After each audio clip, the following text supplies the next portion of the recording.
Hello student, in the previous lecture we finished exercise 7.1. Now today we will see exercise 7.2, which is depend on factorization method. See the first example. Limit z tends to 2, z square minus 5z plus 6 upon z square minus 4. If we put here value of z equal to 2, then we get here 4 minus 4 which is equal to 0. यहाँ पे denominator में हमें 0 मिलेगा जो कि हमें नहीं चाहिए, तो फिर हम क्या करेंगे, यहाँ पे इस टर्म्स को स्प्लिट करेंगे और फिर कुछ टर्म कैंसिल हो जाएंगे. तो देखो न्यूमरेटर ऑब्जर्व करोगे तो यहाँ पे आपको क्वाड्रेटिक इक्वेशन दिख रहा है. तो हम यहाँ पे 6 को स्प्लिट करेंगे 2 नंबर्स में, तो आपको यहाँ पे 2 फैक्टर्स मिल जाएंगे और डिनोमिनेटर में आपको z square minus 4, that means a square minus B square, ये फॉर्मूला मिल रहा है जिसका expansion a plus B a minus B. So here we split 6 as minus 3 minus 2. After that see in first 2 terms here we take z as common, so we get here z minus 3, here minus 2 into z minus 3. So we get here 2 brackets z minus 3 z minus 2, and in denominator by using this laws of indices here we write z minus 2 and z plus 2.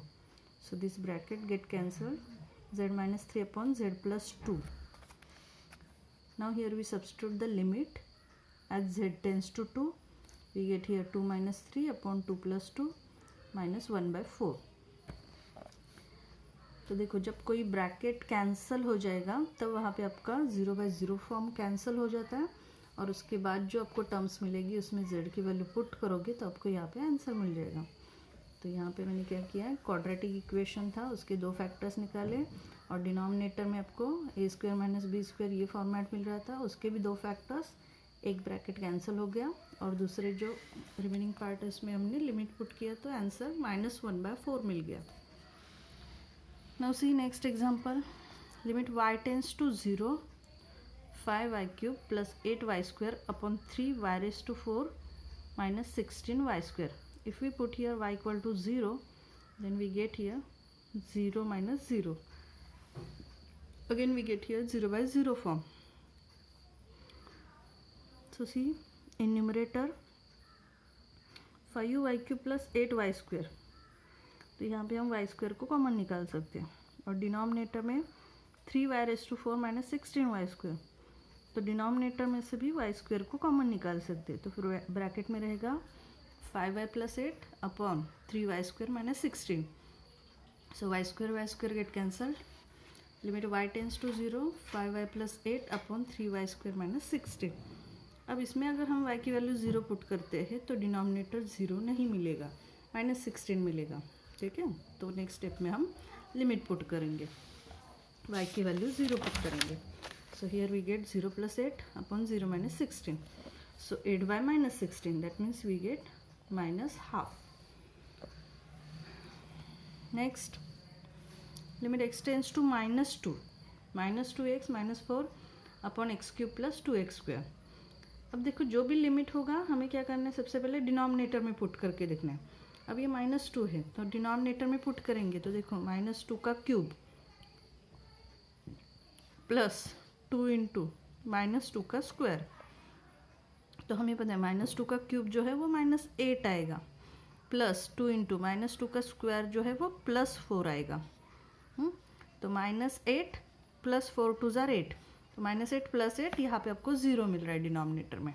ठीक है, तो x की value अगर हम -2 put करते हैं तो denominator में 0 मिलता है, तो इसलिए हम क्या करेंगे, डायरेक्ट वैल्यू पुट नहीं कर सकते. फिर कैसे सिंप्लीफाई करेंगे, तो टर्म्स को ऑब्जर्व करो. न्यूमरेटर में आपको क्या दिखाई दे रहा है, -2x माइनस 4, तो इसमें से -2 को कॉमन निकाल सकते हैं, तो ब्रैकेट में रहेगा x प्लस 2. और डिनोमिनेटर में आपको क्या दिख रहा है, x cube plus 2x square, तो डिनोमिनेटर में से भी हम x स्क्वायर को कॉमन निकाल सकते हैं. फिर ब्रैकेट में बचेगा x प्लस 2, तो इस ब्रैकेट को कैंसिल करोगे तो आपको ये टर्म बचेगी. अब इसमें अगर हम x की वैल्यू पुट करते हैं तो डिनोमिनेटर 0 नहीं आएगा. सो -2 अपॉन -2 का स्क्वायर जो कि +4 आएगा, तो -2 अपॉन +4 आंसर इज -12.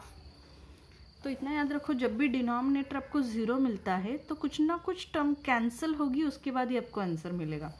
अब तक जितने भी हमने एग्जाम्पल सॉल्व किए, देखो यहाँ पे ये ब्रैकेट कैंसिल हो गया, फिर आंसर मिला।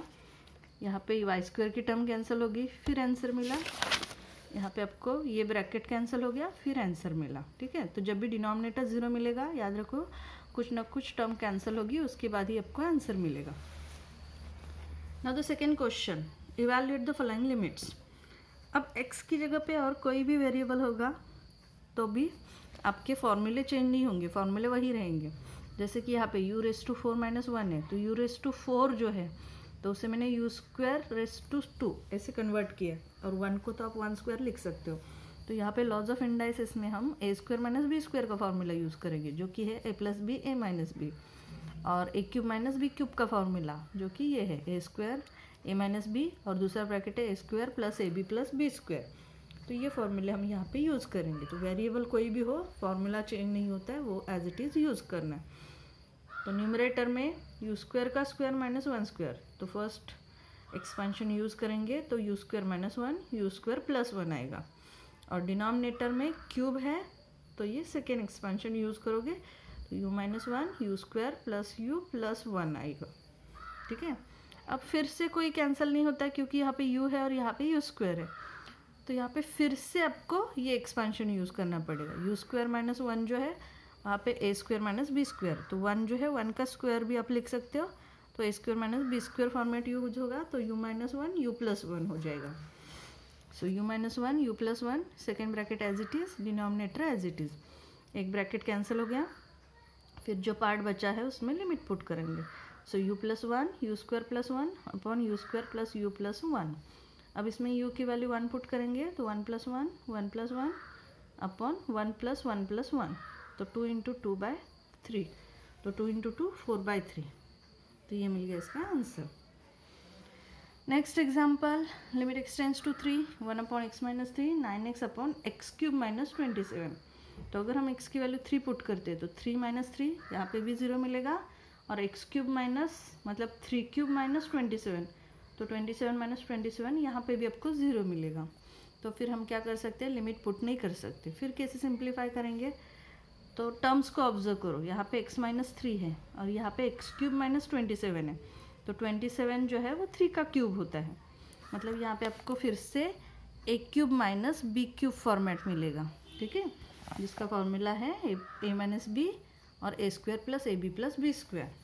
तो ये फॉर्मूला यूज़ करेंगे तो यहाँ पे आ जाएगा x - 3 x² + 3x + 3²।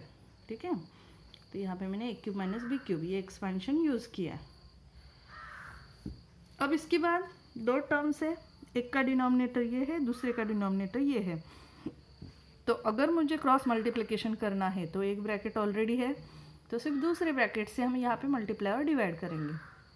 तो इस दूसरे ब्रैकेट से यहाँ पे मल्टीप्लाई करोगे 1 ही है, तो वो ही ब्रैकेट रहेगा -9x अपॉन दोनों का डिनोमिनेटर सेम हो जाएगा। अब 3x - 9x, तो ये बन जाएगा -6x। तो limit x tends to 3 x² - 6x + 3 upon ये डिनोमिनेटर एज इट इज़ रहेगा। अब x² - 6x + 3, तो ये किसका एक्सपेंशन है, तो x - 3 होल स्क्वायर। तो देखो क्या आता है, x² - 6x + 3² दैट इज़ 9। तो यहाँ पे x² - 6x + 3², तो ये जो एक्सपेंशन है ये इसका एक्सपेंशन x - 3 ब्रैकेट स्क्वायर का। तो यहाँ पे इस एक्सपेंशन की जगह पे x - 3 स्क्वायर लिखूंगी मैं। तो x - 3 का एक ब्रैकेट और यहाँ पे स्क्वायर मतलब 2 ब्रैकेट से, तो एक ब्रैकेट इसमें से कैंसिल हो गया। फिर क्या बचा, x - 3 अपॉन x² + 3x + 3²। अब इसमें x की वैल्यू पुट करोगे तो 3 - 3 अपॉन 3² + 3 × 3 + 3। अब डिनोमिनेटर में जो टर्म्स है तो वहाँ पे कहीं 0 नहीं आ रहा है। ठीक है, न्यूमरेटर में 0 आ रहा है, 3 - 3 0 तो चलेगा। तो यहाँ पे 9 + 9 + 3² में दैट मीन्स 9, तो 0/27 आएगा। ठीक है, तो डिनोमिनेटर नंबर होगा और न्यूमरेटर में 0 है, तो इसका आंसर आप 0 लिख सकते हो। हमारी कंडीशन क्या है, सिर्फ डिनोमिनेटर में 0 नहीं चाहिए, न्यूमरेटर में 0 आएगा तो चलेगा। तो इस क्वेश्चन का आंसर 0 आ रहा है। ठीक है, यही अगर उल्टा होता 27/0 तो फिर वो रॉन्ग होता है answer. Next example, x³ - 4x² + 4x upon x² - 1। अब डिनोमिनेटर में x² - 1 है, तो यहाँ पे हम वैल्यू पुट करके देखते हैं। तो देखो 2 पुट करेंगे, x टेंस टू 2 है तो 2 की वैल्यू पुट करेंगे x की, तो 2² दैट इज़ 4, 4 - 1 3। तो यहाँ पे डिनोमिनेटर 0 नहीं आ रहा है, 3 आ रहा है, तो फिर ज़्यादा कुछ सोचना नहीं है, डायरेक्ट लिमिट पुट करना है। तो 2³ यहाँ पे 4 × 2², 4 × 2 अपॉन 2² - 1। डिनोमिनेटर 0 नहीं आ रहा है, तो फिर ज़्यादा कुछ भी सॉल्व नहीं करना है। तो ये सिंप्लीफिकेशन करो तो आपको यहाँ पे डिनोमिनेटर 3 मिलेगा और न्यूमरेटर में 0 मिलेगा। फिर से यहाँ पे वही टर्म मिल गई, देखो न्यूमरेटर में 0 है, डिनोमिनेटर में नंबर है, तो इसका फाइनल आंसर 0 आएगा। ठीक है, तो इसे सबसे पहले आपको चेक क्या करना है, डिनोमिनेटर 0 आता है कि नहीं। अगर नहीं आ रहा है तो फिर डायरेक्ट पुट करो लिमिट, और अगर 0 आ रहा है तो फिर आपको उसे सिंप्लीफाई करना पड़ेगा और कुछ ना कुछ टर्म कैंसिल होगी, उसके बाद ही आपको आंसर मिलेगा। तो ये फर्स्ट 2 क्वेश्चन ऑफ एक्सरसाइज 7.2 हमने सॉल्व किए हैं। इसके आगे का पार्ट हम नेक्स्ट लेक्चर में देखेंगे। Thank you.